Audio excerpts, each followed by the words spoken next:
Chers amis radicaux, j'attends un peu d'attention et je vais commencer. Bonjour à tous, chers amis radicaux. Je suis heureuse de vous accueillir à Paris pour ce congrès de notre mouvement. Chez les radicaux, il est de tradition que la Fédération du territoire d'accueil de nos événements prononce les premiers mots du congrès. Et je suis vraiment heureuse de prendre la parole ce matin, cela pour plusieurs raisons. D'abord, parce que le congrès est une étape importante dans la dynamique radicale engagée depuis près de 2 ans. Il y a eu l'Université d'été de Montpellier en septembre 2017, puis la création de notre mouvement radical social-libéral en décembre de la même année, et avec une première période transitoire officiellement assumée. La décision de réunification des radicaux a été un moment capital dans l'histoire de notre famille politique. Mais c'est aussi un processus, un cheminement commun. Et si, bien sûr, on peut regretter que tout le monde n'avance pas au même rythme, les radicaux progressent et s'organisent. Nous qui sommes aujourd'hui réunis, nous sommes à la fois porteurs et garants d'une promesse tenue. Les radicaux portent haut et fort le message républicain, humaniste, social. Un message émancipateur qui donne sa chance à toute citoyenne et tout citoyen et qui est à la racine de la République, de notre contrat social français. Alors bien sûr, notre organisation s'adapte au contexte politique comme elle a toujours su le faire au cours de sa longue histoire. Cette organisation, cette construction statutaire est indispensable pour la vitalité du radicalisme, mais elle n'est pas une fin en soi. C'est un outil et on ne peut que se réjouir d'avoir le meilleur outil pour porter et affermir notre projet radical. Un président, une équipe dirigeante, des élus, des parlementaires réunis et élus locaux, tous au travail pour mettre en œuvre les solutions dont notre pays a besoin.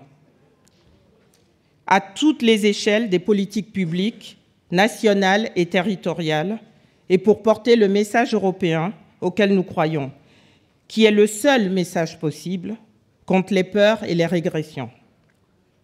Le déroulement de notre congrès d'aujourd'hui illustre bien toutes ces dimensions de l'action politique des radicaux. Cela a commencé dès hier et très tôt ce matin avec les travaux de notre Fédération nationale des élus radicaux, la FNER. Les radicaux sont enracinés dans la politique locale, celle des solutions, du vivre ensemble, dans la cellule de base de la République qu'est la commune. Les radicaux sont forts de leur tissu d'élus locaux et à 1 an des élections municipales, ils n'avaient pas attendu la crise des Gilets jaunes pour organiser le débat citoyen. L'écoute sociale, la participation citoyenne, la recherche de consensus pour construire des projets de territoire, c'est tout cela qui fait la vie quotidienne de nos élus locaux. Et quand on parle sur les ronds-points des privilèges des élus, on déforme le visage de la République. Quel privilège des élus quand il s'agit de passer des soirées en réunion de quartier, de sacrifier leur vie professionnelle ou familiale en commission de travail, en contact de terrain, en acceptant de s'exposer à la critique des citoyens. Ce n'est pas un privilège, mais c'est une énorme responsabilité, celle de faire vivre la démocratie, et d'avoir la folie de penser qu'une ville, qu'un village, qu'une nation, ce ne sont pas des additions d'égoïsme ou des syndics de copropriété, mais que c'est bien d'un projet collectif qu'il s'agit, d'une vision de notre humanité, de ce que nous voulons transmettre aux générations futures. Dans ce destin commun qui s'enracine dans l'engagement politique, au coin de nos rues, de nos quartiers, de nos villages, il y a l'actualité européenne qui nous mobilise. Tout cela se tient en réalité. Tout cela est constitutif de notre engagement politique, et cela que nous soyons élus ou non. Nous croyons à l'Europe de la paix, une Europe qui protège, qui doit nous permettre de relever à la bonne échelle les défis de l'humanité face aux grands ensembles continentaux d'Amérique, d'Afrique et d'Asie. Nous croyons à l'Europe fraternelle et solidaire qui éduque, qui progresse dans sa cohésion économique et budgétaire, qui porte dans une même voix la parole, les espoirs des peuples européens, dans un espace commun de culture partagée, d'égalité des chances et d'émancipation des femmes et des hommes. Alors, contre les tentations moroses de repli et les passions tristes du déclinisme, nous voulons promouvoir l'idéal démocratique européen, contribuer à affermir sa réalité économique et sociale et porter la voix de nos concitoyens français dans une Europe forte et généreuse, consciente de ses immenses responsabilités pour le devenir de notre planète, et c'est très important, et le bien-être des générations futures.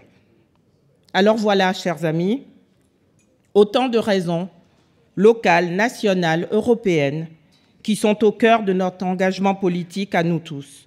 Tout cela n'est possible que par la vitalité de notre mouvement, sa force, sa vigueur. Comme en atteste ce congrès et ce que nous mettrons en œuvre tout au long de l'année dans nos fédérations. Vous me permettrez, pour terminer, d'avoir un mot pour ma fédération de Paris. Depuis la réunification radicale, nous n'avons pas ménagé nos efforts. Nous n'avons pas forcément convaincu tout le monde, et je pense à quelques-uns qui sont prisonniers d'appareils, malheureusement, mais nous sommes parvenus à nous unir pour construire. Mardi dernier, nous avons voté et renouvelé les instances de notre fédération en associant au sein de l'équipe des femmes, des hommes, des jeunes, des historiques, tous radicaux. Et ça, c'est important, j'insiste. Tous radicaux, c'est terminé ces histoires d'origine, de famille d'origine. Nous sommes tous unis parce que nous y croyons, parce que nous avons la République chevillée au corps et parce que nous voulons participer à cette histoire française. Ce radicalisme dont nous sommes à la fois héritiers et devanciers, porteurs d'un radicalisme toujours à construire, comme nous allons le manifester aujourd'hui au Congrès. Nous sommes tous radicaux, alors je vous souhaite un bon Congrès à toutes et à tous. Merci.